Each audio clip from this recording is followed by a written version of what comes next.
anzaka atavishima uwaru ka el nguga agaf. Ijo yamsu ne ba kumba a mo shongwa aka tavishima ne. Kama ne ba panda asembu aka a ne ludzwa a me kan kwa himba ne vo yo. Ado kpeshi alu ne ba yere na ha yo. Na ha nya ne selutan kwa hi wan kwa wo ugane u iyila etina ikabo kuchayo. Kan piavanta wo igba ugane lu u iyila etina kucha utange. Lu dziga osure. Gamalwa mba yemba nomsu ohwa ka teungwa kwa shi ikabo. Etyo yam. Kasha ukirikine jema selu timi tuta kwa hi wasinyi yae. Mbafan kwa ka na ha ibimo wan wo nya na fe yo una lukere la ilu yusa ite una gachi kwa ne ka pe yange ilu a ikabo vo jela mba marena tsa na ha kpa ikabo yo twa osan ishe takrada hene kpa hemba tomu kenti kpa za herega shin wasente na itium igene idza kpa erenga wen yo te masha onyi te na aka zumu tumbo ayile yo ikabo ayi yo shin timbu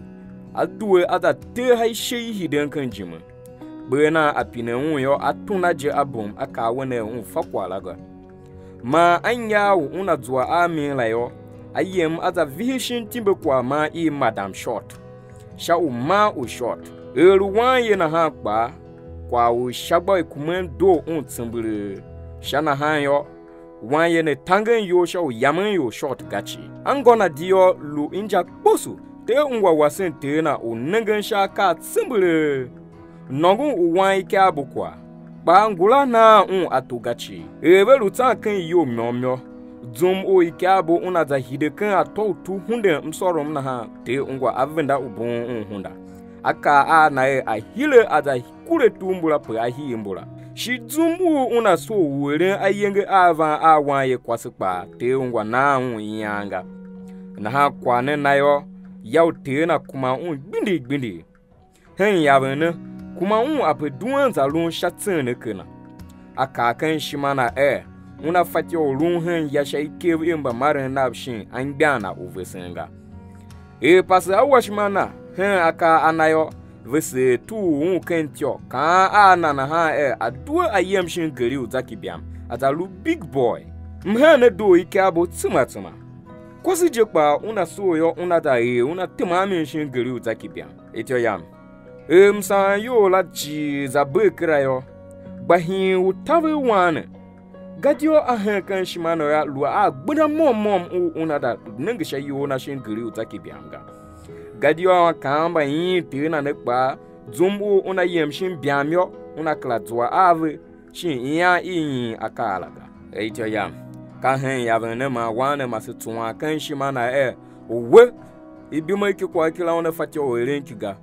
una yem una zakara tina anao nyare ki una yem una la lukwa na henza kibiamyo krakpa kan nyare kitina zumbu azaka tina kucha utange akane chiyo kucha venda o pasen ayem shimbia ba aluwe una sende yo una ma tembango na DJ kraga kpa avande kan wene hingi big boy na ha o big boy igbe apevai na ha mka na ma so ike abo yo je palwa kwa werenga na ha masika ate na kan zwa yopi fakome te na kpa ka ana azaere fakome shimbia ebe lula man la je o gan ve akwasina ma wan ye kwaso po a ve ba ande han yala ai shima ivihin o la va biu ai shima ivihin ye una tanum ai kabo ba kucha o tange zambe ave bashima ko vendoho pin ve kwa o adze yo ya ve masika ana kabo awe wan ve yabyo pin kabo kabo ba tunaga Pia wash mo yo ba ve kai ko ve ave so ya ko ve anan kwase ka chijela zum o kucha utange hen shakwa ne don mashi ishima ilu vihin ke yo lu wa pe dina ikabo yeme ba te ngwa zambe ana agbashi maiko kwa ka te na ha ka hen zum ne mai kucha utange masingo kwase na wa na ikabo ba alumu luhen yanaga adu nyare anai kyabo ayem azako ya hin biama luwe kwasina shaka ave zoom o fam o agbayo veva vanguho akove nemasure ikyabo ve kwasina mgusun gadio lu itina jela ve yem hin biam vida ko yo ve lukere ba inyare ki nave ne chi ve yaki ve be shi zoom o fam ugbapa ikyabo tinde kwasina mgusun azanguho akola avami mgusun zadanguho akola ve mi hin biam ya ve gama ve te ve ha nyare kikya tashon we gba pe ve akahala pa wane gama tsane na o pa ugan usonu yanguho nyare ha shin kya itom na hin biam yo ludi uhuwa wondu veren shin ya senator zendengiri ka hen ya ve ne ma kucha utanga masu tuwa udun we na shakwa we kyabo krai ijo yam wan ye useru orun kwa na ne ludi wan ye wanyum pueni eni dito anyum ga karen aha na ha yo uma o kyabo hinge uhuwa kampe injana yo pupu na duwe je uyana yakan zokba hinge shai chank bishije wan shon umgusun yange mala kba va hinge ukban zum uzurum u even nyomyomyo sha chuve facho veren shimasha na tsembere gayo kuna nyu ikyabo je gande gadio wan ruwan nomsu ka han yaven ma ashia ikyabo va masbun ye amase kavam yinan na ha atwa ugma injana chiwe uma unava masik bihin unyaye ankwase na olun pepe pa ishima hinge wan unkire na ha kwase ve anom vetemanya unengen sha umave shi sorun unveren shagbi sa kwase na pe ma ve zambe ate na sha umave hide ken yayo ba ikyabo venda sha chokra lun apelun kan ichu yinyare kite na laga ishare na han yavene yo lu una kem mashi una ma shagbana kwase na pina unkwa uve ayo gadio tom sure pa hambave shachu velu yo mba wan ho tsembere shachu na han yo pa ataveve uwasen veton shinyare pa velu ami utomba jodovga manta pa ve tondo shagbana ve krabe gana han velu asatiketka vehenen shaka ave afatyo werenyo ngusun tsuwawo una yame aka ya una ta tenshin giri umakudi ba nom na ka ana akan yo attention afo yo wendi una yame ka una yeme nzende mhene dove chi ba ve azwa ai nyare hana ka hen shie ne ma ikyabo lumu uza sonu te na inyare ye te na kucha utanga ungwa aka ne chi yo lu inja vo ikyabo ngume unyare kiza vihin dan shingiri ubian na ha avenda una unki shine mgusun ngure zambe na ha chi pa iko kyange nyobaga ishima vihi kyabo ba kwane yo akoyo na taha aklaka ate na fako menga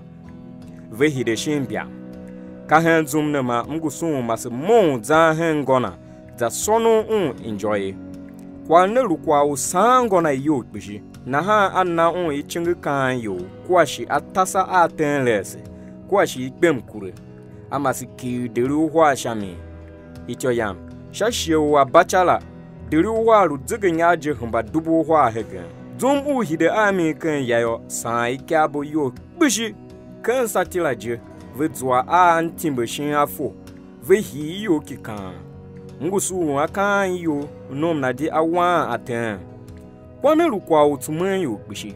enja kwana lu yeren itiv gayo yo hi ulama kan wan kwase ngo ki nomna kwana se ase o yaren we kaswa sha chu yomba ganibyo veva kwa yansha ve anenge nom so uten yo kikala ikyabo yo twa uten yo shinja big boy ai chi die na shinja swaga kwa adega ahomo zum una ten kaswa yo bere na hama kaswa ve hi ukan tsembure ve timbe ve pa tsembure ngusun pa fam kan maka tsimatsima je vurun ashu ha shimi eve ruere nyare na ha chi pa ikyabo venda obuma yemen kwa ma veru kosun nyare ve kan bank shi kigane yo ve hide ameve wakan kaswala shaye kaswa ve una vesese yo iwe ka de poa de ma iji we shun hinge zige jije we hinge uton aton baten kwa yanton chairman wafwa yo kwa sondo ayo kan bian pa hinge uzan kwa yan hen jila hen yabene ikabo hi u yamai kya zan kaswashin Lagos tsuga a hi u yamai shama ka kan u kaswan bakan aga va kosun shi yaman kaswashin makudi kwashi aji a chakpa ete na kucha utanga nenge a kwa ne yo sa un yo bushi na ha a yam pick up unaza na wana ba da nye ami ya ikabo vunda ungoho gadio ishima vihun a te na ke tsimbuleje ba kwasana zambe a na akav kwa ute na yange ruwere yo kadi shima tawe yan te na ru tawe unwe kabo shi shima mazungoho pick up na ma engoho pick up ne akwala wasun kaswana la uweren tsimatsima hachu una za u kaswamba kan agayo alwa motuna na ha akla vinyale sho chata motuga bempa hide han tumbove gadio ikabo hingu zankan yana da ngan ayo napshen wasochi unwe angona pave hidewe hinge ikya kan masjimo waka na chi yo ityoyam ikabo va hinge kumau je zan ai company mo kwa shi taraku mis na ha ai shamaka mbaye pave ma shiwe kimbive manta tsimbure te ungwa pa lud onya ushakwamna ba nyare na kiyina shaki kyabola ityoyam kape kwa he wase akurenya jana senongo na tun weren kwa ai gbinda ise du a mishian ose du a mila gayo una tu kan hamu je agande gadio kusa mande kan haru wanwum kaktom o kiriki gachi na ha na guma yo amba marin enverum ba nyarela dene bimo ki hwe gadio kasha hwe ba marin ene yangeve du a shagbavega ashe abu ne shaw kaven shagba jekpa iman shatom erenyo nom so yoka o una tile shatene ke unayo kasha o muan shagba o ganga shinalu shagba o te una jekpa kwa ugane yo nemba nevande tumenvo yange kabo pa tumena ha ma ne tile ma ne hen shaw uma ne vo kabo ve akwasena yange ve na ha so ne mtire wema to ne angaha tsimbire shaw huwa wundu shakampe u mtumwe ahunela mbafan kwa kana ha kwa wanka la wakburunti oga anzaka atavishima uwaru ka nguga agaf we alumu yo moshi sambe a mi sha yangbane mbagane ba ve angwayo